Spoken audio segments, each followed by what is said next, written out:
जब टीना ने देखा कि ध्रुव उसकी बात के लिए राजी हो गया तो उसने एक चैन की सांस ली और उसके चेहरे पर एक बड़ी सी मुस्कुराहट दिखने लगी।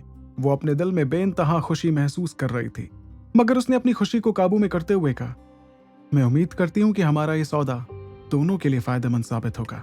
इस पर ध्रुव मुस्कुराने लगा, क्योंकि मन ही मन वो भी बहुत खुश हो रहा था। आखिरकार उसे एक और दिव्य रोशनी के बारे में पता चल गया था, वो भी इतने वक्त बाद। वैसे तो अभी भी आकाश गंगा दिव्य रोशनी को हासिल करने के लिए उसे काफी लंबा और कठिन सफर तय करना था, मगर कम से कम ध्रुव को रास्ता तो मिल ही गया था। उसे पहले की तरह दर दर भटकना तो नहीं पड़ेगा दिव्य रोशनी को ढूंढने के लिए। इतने में टीना ने कुछ सोचते हुए ध्रुव से पूछा, चलो तो मुझे बताओ कि हम लोग कब यहाँ से जाएंगे? रक्ष अकेडमी से मध्य इलाके की दूरी बहुत ज्यादा है। ये सुनकर ध्रुव ने मुस्कुराते हुए कहा, पहले मुझे आग शक्ति टावर का मसला तो सुलझाने दो। वैसे तो ध्रुव भी मध्य इलाके में जाने के लिए काफी बेताब था, लेकिन वो जानता था कि अगर वो आग शक्ति टावर में रोशनी छोड़कर नहीं गया तो बुजुर्ग बादशाह उसकी जान ले लेते। इतने में बुजुर्ग बादशाह ने थोड़ा चिढ़ते हुए टीना से कहा, टीना, तुम्हें इतनी हड़बड़ी किस बात की है? तो क्या हुआ अगर ध्रुव तुम्हारे दल की मदद करने के लिए राजी हो गया है? तुम भी जानती हो कि इसकी मौजूदा काबिलियत के हिसाब से तो ये तुम्हारे दल को बुजुर्ग का दर्जा नहीं दिला पाएगा। वैसे तो रैंक 6 का हकीम बहुत ही खास आदमी होता है, लेकिन अगर बात पिल टावर की हो फिर तो वहां के लिए ये रैंक बहुत मामूली है। तुम्हें इस बात का खास ध्यान रखना होगा, क्योंकि हड़बड़ी में कुछ हासिल नहीं होने वाला। वहीं बुजुर्ग बादशाह की बात सुनकर टीना मुस्कुराने लगी और उसे कहीं ना कहीं समझ आने लगा कि बुजुर्ग बादशाह इस बात से थोड़ा नाराज थे कि टीना ध्रुव को मध्य इलाके में ले जा रही थी। इतने में बुजुर्ग बादशाह ने आह भरते हुए ध्रुव की तरफ देखा और उससे धीमी आवाज में कहा, देखो ध्रुव, मैं जानता हूं कि तुम्हारे पास बहुत सी जिम्मेदारियां हैं, इसलिए तुम जल्द से जल्द अपनी शक्तियां बढ़ाना चाहते हो। तो मुझे लगता है कि मध्य इलाका तुम्हारे लिए बहुत फायदेमंद साबित होगा। वहां के ताकतवर दल और ताकतवर लोग बाकी जगहों के मुकाबले काफी ज्यादा ताकतवर हैं। अगर तुम उन लोगों के बीच अपना नाम बनाने में कामयाब हुए फिर तो तुम्हें आगे जाकर बहुत फायदा मिलेगा, लेकिन साथ ही तुम्हें बहुत संभल कर भी रहना होगा। वो जगह ब्लैक कॉर्नर जैसी जगह नहीं है, इसलिए तुम्हें बहुत सोच समझ कर ही कदम उठाना पड़ेगा। रही बात गोलियों के महामुकाबले की, तो वो हकीमों की दुनिया का सबसे बड़ा और खास मुकाबला है। भले ही तुम्हारी गोली तैयार करने की काबिलियत लाजवाब है, लेकिन उस मुकाबले में टॉप 10 में आना तुम्हारे लिए भी बिल्कुल आसान नहीं होने वाला है। जब बुजुर्ग बादशाह ने ध्रुव को संभल कर रहने को कहा तो ध्रुव मुस्कुराते हुए अपना सर हिलाने लगा।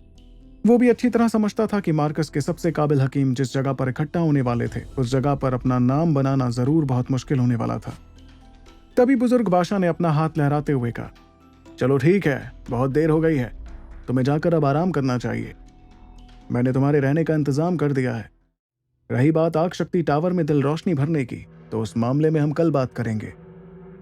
इस पर ध्रुव और टीना दोनों ने अपना सिर हिलाया और वो बुजुर्ग बादशाह को नमस्ते करते हुए वहां से बाहर आ गए।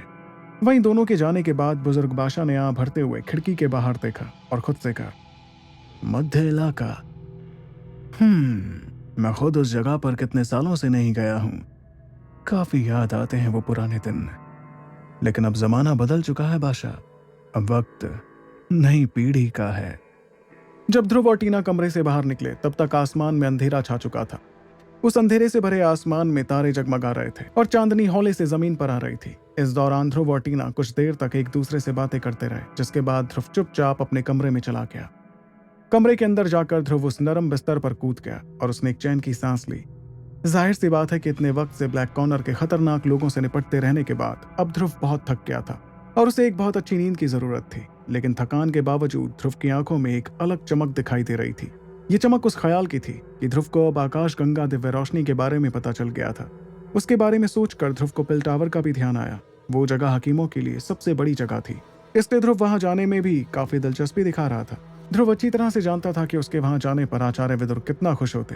तभी अचानक ध्रुव के दिमाग में बुजुर्ग बादशाह की बात घूमने लगी और उसके चेहरे की खुशी थोड़ी कम हुई। वो समझ रहा था कि मध्य इलाका मार्कस के बीच में था, इसलिए वहां इस कदर ताकतवर लोग होते जितने कि ब्लैक कॉर्नर या वुहान साम्राज्य में मिलाकर नहीं थे।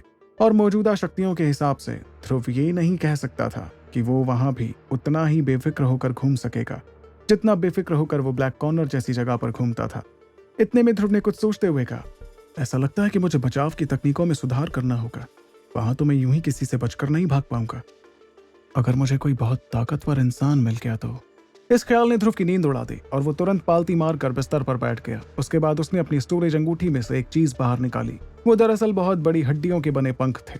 ये पंख दरअसल वही तिलस्मी जानवर के पंख थे जिसे ध्रुव ने काला सरताज दल की नीलामी में ऊंचे दामों पर खरीदा था। ध्रुव जानता था कि उड़नछू तकनीक का इस्तेमाल कर वो अपने लिए एक बहुत अच्छे पंख तैयार कर सकता था। ऐसे में अगर ध्रुव कामयाब होता तो उसके पास एक और रास्ता हो जाता अपनी जान बचाने का। ध्रुव फिलहाल मध्य इलाके का सोचकर थोड़ा घबरा रहा था।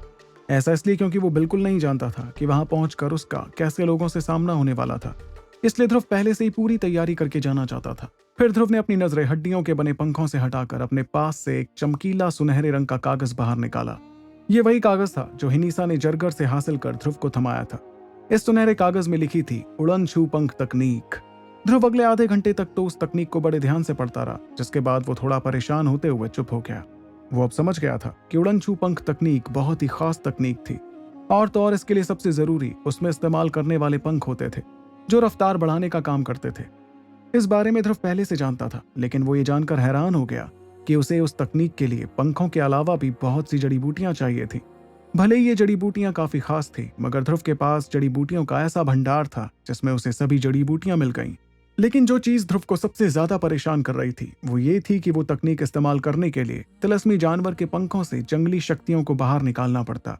सभी जानते थे कि तिलस्मी जानवरों के पंखों में उस जानवर की थोड़ी शक्तियां बसती थी, लेकिन ध्रुव को परेशान ये बात कर रही थी कि इन पंखों का मालिक कोई मामूली तिलस्मी जानवर नहीं था, बल्कि एक रैंक 7 का तिलस्मी जानवर था। इसका मतलब पंखों में शक्तियां भी उस रैंक 7 के तिलस्मी जानवर की होती। ध्रुव जब पंखों को जानवर से अलग कर रहा था तभी उसे महसूस हुआ था कि उसमें बहुत खतरनाक और जंगली शक्तियां भरी थी। ऐसे में उन शक्तियों को निकालना बिल्कुल भी आसान नहीं होने वाला था।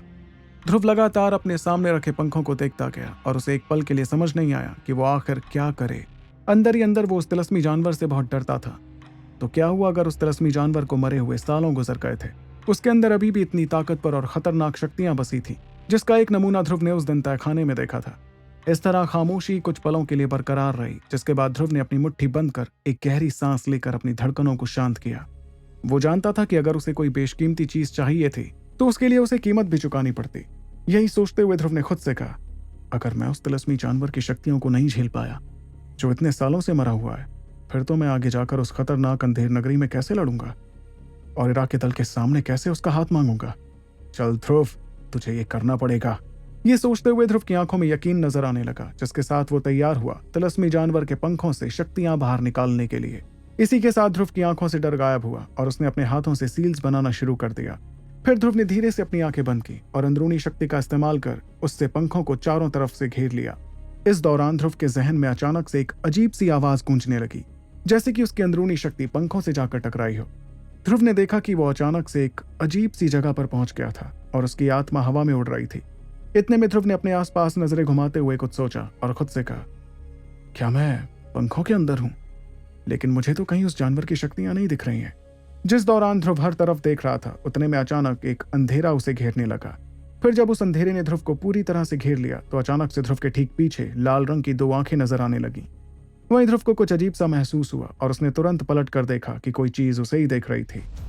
इतना ही नहीं, उस दरिंदे की आंखों में एक अजीब सी जानलेवा चमक भी नजर आ रही थी, जिसे महसूस कर ध्रुव के चेहरे का रंग बदलने लगा।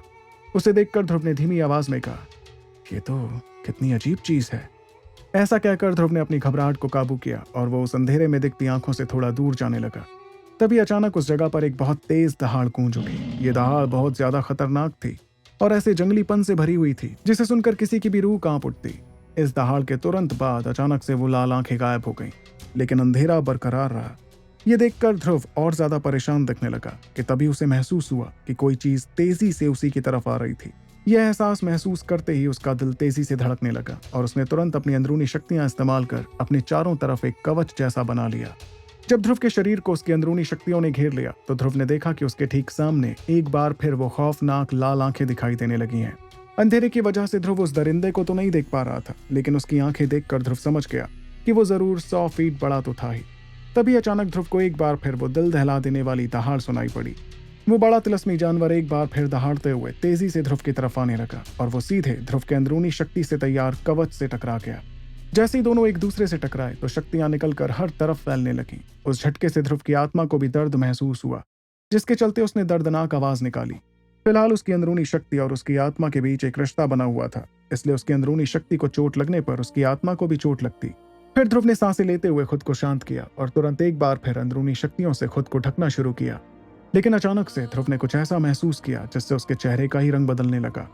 वो ये जानकर दंग रह गया कि टकराने के बाद से तिलस्मी जानवर की जंगली शक्तियां हवा में मिल गई थीं, जो उसकी अंदरूनी शक्तियों के भी आर पार हो रही थीं। ये देखते ही ध्रुव ने तुरंत अंदरूनी शक्तियों के कवच के अंदर एक और कवच बनाना शुरू किया। इसी तरह ध्रुव लगातार कवच बनाता रहा ताकि खुद को जंगली शक्तियों से बचा सके। इतने में अचानक वो शक्तियां एक बार फिर दरिंदे में बदल गईं और उस दरिंदे ने ध्रुव को एक बार फिर जोर की टक्कर मार दी। उस टक्कर के पड़ते ही ध्रुव के मुंह से एक बार फिर दर्द भरी आवाज निकली। फिर ध्रुव दर्द भरी नजरों के साथ लगातार उस तिलस्मी जानवर को देखता रहा। उसे यकीन नहीं हो रहा था कि जो जानवर इतने वक्त पहले मर गया था, उसकी शक्तियां इतनी ज्यादा कैसे हो सकती थी। महज 2 हमलों से ही ध्रुव की अंदरूनी शक्तियां बहुत कमजोर पड़ गई थीं। दूसरी तरफ वो जंगली शक्तियां जिन्होंने महसूस किया था कि ध्रुव कमजोर पड़ने लगा, वो और ज्यादा ताकतवर हमला करने के लिए तैयार हुई। ध्रुव जानता था कि अगर यही सिलसिला चलता रहा तो बहुत जल्द उसकी शक्तियां पूरी तरह से खत्म हो जाएंगी। जैसे जैसे ध्रुव के जहन में ख्याल आता गया, वैसे वैसे उसके सामने मौजूद जंगली शक्तियां हमला करने के लिए तैयार होती गईं। तभी उस जानवर ने एक बार फिर तेजी से दहाड़ते हुए ध्रुव पर जोरदार हमला करना शुरू किया। ध्रुव लगातार तिलस्मी जानवर को देखता जा रहा था और उसने तुरंत अपने हाथों की सील्स को बदलना शुरू किया। जब ध्रुव के हाथों की सील बदली तो अचानक से उसकी आत्मा से एक अदृश्य रोशनी बाहर आने लगी। उस रोशनी ने तुरंत ध्रुव को पूरी तरह से घेर लिया और ध्रुव के सामने वो जंगली शक्तियां एक बार फिर आकर ध्रुव से टकरा गईं। लेकिन इस बार वो जानवर सीधे अंदरूनी शक्ति से टकराने की बजाय एक सफेद रंग की रोशनी से टकरा गया। टकराती अचानक जंगली शक्तियां पीछे हटने लगीं। दरअसल ध्रुव की रोशनी से टकराने पर वो शक्तियां काफी हैरान हो गई थीं। फिर वो धीरे धीरे हर तरफ फैलने लगी, जिससे वहां का अंधेरा भी थोड़ा कम होता हुआ दिखाई दिया। इस तरह के बदलाव को देखकर खुद ध्रुव भी हैरान रह गया था, मगर उसके चेहरे पर अगले ही पल ढेर सारी खुशी दिखाई देने लगी। उसने नहीं सोचा था कि उसकी दिल बहार दिव्य रोशनी उसकी इस तरह मदद करेगी। इतने में ध्रुव ने उस जंगली शक्ति को देखकर हंसते हुए कहा, क्या हुआ तिलस्मी जानवर, पहले तो बड़ा हमला करने आ रहा था, अब हमला करके दिखा, आना। तभी ध्रुव ने अपनी दिव्य रोशनी निकालकर अपने आप को पूरी तरह से ढक लिया और उस जगह पर गर्माहट अचानक से बहुत ज्यादा बढ़ गई। तो कैसे काबू कर पाएगा ध्रुव तिलस्मी जानवर की जंगली शक्तियों को? जानने के लिए सुनते रहिए सुपर योद्धा, सिर्फ पॉकेट एफएम पर।